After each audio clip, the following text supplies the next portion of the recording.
What's going on, ladies and gentlemen? It's Daniel, and welcome back to another video. I just got done watching the 2020 All-Star race. Let's go ahead and jump straight into it. So the first thing we're going to talk about is the All-Star Open. The main thing to talk about from that is the Bubba Wallace and Michael McDowell incident.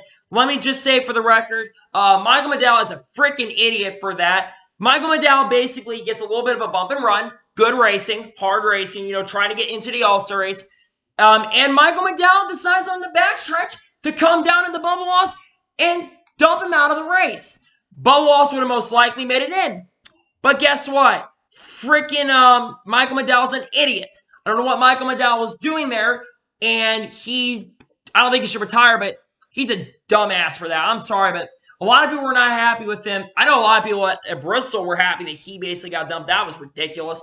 Bubba Wallace, I feel bad for him. He was not a very happy camper in his interview, because you could tell he called him a joke and I think a chump as well. He called him a joke, and I'm like, yes, Bubba, thank you. I was rooting for Bubba again, and he was actually had a really fast car, but, Michael McDowell basically just turned him down the straightaway. Even William Byron's spotter tabloid just called it the way he saw it.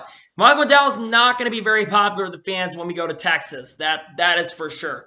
So the driver, let's go into the rest of this. The drivers that got into the All-Star race were Eric Almirola won Stage 1. Stage 2 was William Byron, and Matt DiBenedetto won Stage 3. Clint Boyer actually would be the winner of the All-Star fan vote. So those drivers would get into the race.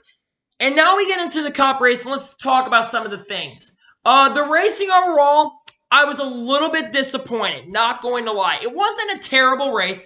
I thought the racing was still pretty solid. I just expected a little bit more. Clean air was too much of a god in this thing, in my opinion. I think once you got the lead, you could take off. Aero was a problem at this racetrack, which we've really never had aero problems at this track to begin with. And I expected the racing, like I said, to be a little bit better, but it wasn't as good as I thought it was going to be. And like I said, it wasn't terrible. The problem, in my opinion, was the race was too short. I think they could have made this race a little bit longer because tire fall off wasn't a thing, and there weren't enough cars in this race for lap traffic to come into play. I think if lap traffic would have come into play like it kind of did for the All-Star Open, I think the racing would have been a lot better. I think the All-Star Open was a better race overall, in my opinion. But also, Chase Elliott had the best car in this race. Once Chase Elliott got the lead in this thing, he really took off, and he was very hard to beat. At the end of this thing, it looked like Kyle Busch was going to possibly have a shot at it, because Kyle Busch had probably the best car at the end of the race, but there was really nothing Kyle Busch could do. But Kyle Busch had a really strong run tonight. He actually came home second, which that's really awesome to see. I just think that Chase Elliott was the car to beat. And fun fact, the only other time we went to a different track other than Charlotte, which we went to Atlanta in 1986, Chase Elliott's dad, Bill, won the race and pretty much dominated that, and Chase Elliott pretty much dominated. Well, he didn't lead half of the race, but I think he led the most laps. He led 60 laps tonight. Ryan Blaney had a really good car as well at points in this race, but he decided to stay out. I don't understand what Blaney was doing there. He probably should have come down pit road with the rest of the guys.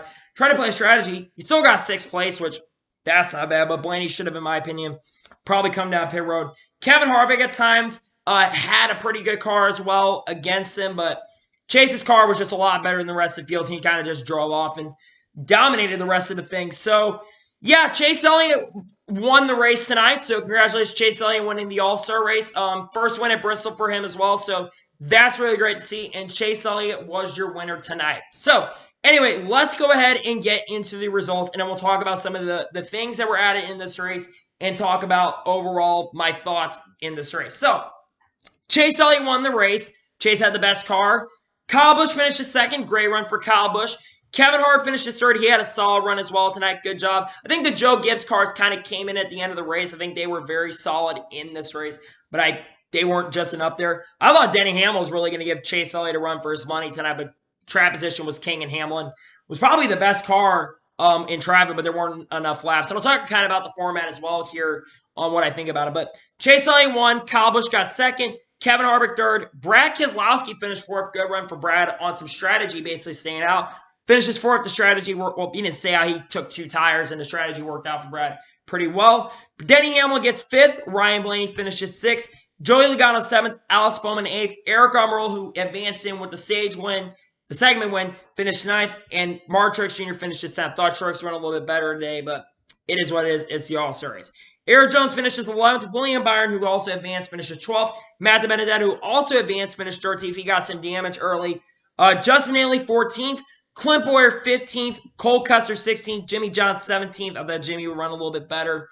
Jimmy did not have a good race. Struggled all day. I thought he was going to be a really strong contender. He looked like he had a top 10 car a lot of this race, but he really couldn't do anything. Matt Kenseth gets 18th. Kenseth sucked tonight. I don't know where he was. Ryan Newman finished 19th. He got involved in a crash early. Well, he spun out early. And Kurt Busch finished 20th. Kurt Busch actually had some contact from Brad Keselowski on the beginning stages of his race. He got turned by Brad. A little bit of a turn, not intentional. Just got into him a little bit and spun him out. You know, that happens at Bristol. It's beating the banging, short track racing. So yeah, those are the results from the race. And now let's talk about some of the things that were added in the race. So the All-Star race this year was a little bit different. So let's talk first about the things that were added. Of course, we were here at Bristol International Speedway. Let's talk about the race format first. While I thought the race, like I said, was not terrible, it was a solid race in my opinion. I was a little bit disappointed. In my opinion, the race format should have been a little bit longer. I think the race was too short. The problem was the race was, I think, 55, 35, 35, 15, and tire fall off really wasn't a thing. In my opinion, the race should be 75 laps, 75 laps, 75 laps, and then 25 laps, a 250 shootout race, because the race was less than an hour on the green flag, and I think the race only lasts like an hour and a half, so it was honestly kind of a short race. I know the All-Star race is like only about 2 hours long, but the race was too short in my opinion. If the race would have been a little bit longer, I think it would have been a lot better, and I think you could have seen Kyle Busch cash Chase Elliott because Tyler Falk would have been a king. Then Kyle Busch's car would have been better on the long run, and I think he would have given a run for Chase Elliott's money to go out and win the race. First thing we're going to talk about is the choose cone. I think the choose cone is cool. I like it. I think that's something we should do in the future for some of the tracks, but I do not think Fox did a great job showing it. They should have shown it a lot better. That's my opinion on choose cone, but I like it. The number placements, I think it is better than I thought it was going to be. I still think we need to, in my opinion, go to the traditional side. I think that this experiment didn't fail, but I think that NASCAR should not, in my opinion, go to the different number placements. I think it was terrible, like I said, but I feel like they should just stay to the traditional format of what they have. And then we got the undergoing lights, which I was very disappointed in. NASCAR promised that we were basically going to have undergo all around the car, and there was just undergo a little bit under the car. If the undergo would have been all around the car, I would have loved it. I would have loved the undergo, and I didn't think it was terrible, but I think that NASCAR could have done a better job in that. In general, NASCAR could have done a better job in general with this race. This was being hyped up to be like one of the best All-Star races of all time, and it was a solid race. It's going to be one of those All-Star races we talk about, but it's not going to be one of those legendary All-Star races we do talk about. So, like I said, I'm going to give this race a 7 out of 10. I think for Bristol was a little bit disappointing. I think it could have been a little bit better, to be honest with you. It wasn't a terrible race. The first stage was honestly not that bad, and the restarts were really good, but restarts have been always good this year. But I think we could have seen a little bit more from this race. I just wanted a little bit more. I was really excited for this race, but I do agree that we should come here to Bristol because I think the racing at Charlotte would have been way worse than this because the racing in Charlotte has been terrible. I mean, it wasn't great. Well, it got better in the midweek race, but I expected a little bit more from this race. The spring race we had here was a lot better because guys were going to points. I don't know what you can do to the track. I think there's too much PJ1 grip as well on the track. I think they bottomly should have had PJ1 grip, but I think they should not apply it to the Highlands. The Highlands become so dominant. I think you could have had a much better and even race. Kyle Busch was getting a run on Chase Elliott at the end of the race, like I said, but there was nothing he can do. Chase just had the dominant car in his thing. So congratulations to Chase Elliott on winning this race. We're going to Texas. Great, we're going to Texas. Wonderful news. I am so excited for Texas International Speedway. Woo! I'm being sarcastic. I think Texas is going to suck.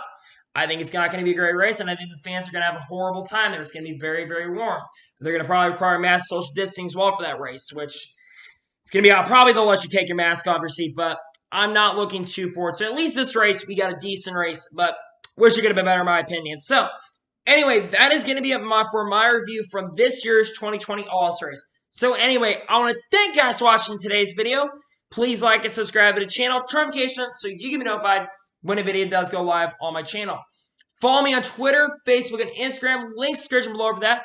And comment your thoughts on tonight's race. What did you think of tonight's race? Did you think it was a good race or a bad race? Let me know in the comments below. So anyway, I want to thank you guys for watching today's video, and I will see you guys next time. Take care, everybody.